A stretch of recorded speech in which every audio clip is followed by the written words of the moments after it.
مضبوط سیاسی نظریہ رکھنے والے سرتاج عزیز کون تھے؟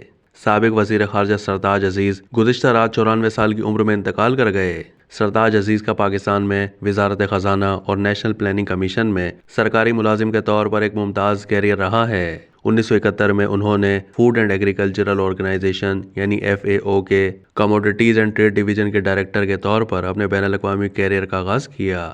انہوں نے بین الاقوامی فنڈ فار ایگریکلچرل ڈیولپمنٹ یعنی IFAD کے اسسٹنٹ صدر کے طور پر بھی خدمات سر انجام دیں، جو کہ اقوام متحدہ کی ایک خصوصی ایجنسی ہے جس کو بنانے میں انہوں نے مدد کی۔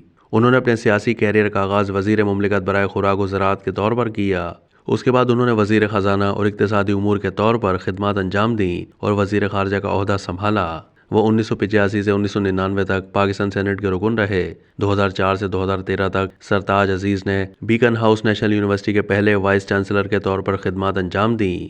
2013 کے انتخابات کے بعد انہوں نے قومی سلامتی اور خارجہ امور کے وزیر اعظم کے مشیر اور پھر پلاننگ کمیشن کے ڈپٹی چیئرمین کے طور پر اپنا سیاسی کیریئر دوبارہ شروع کیا۔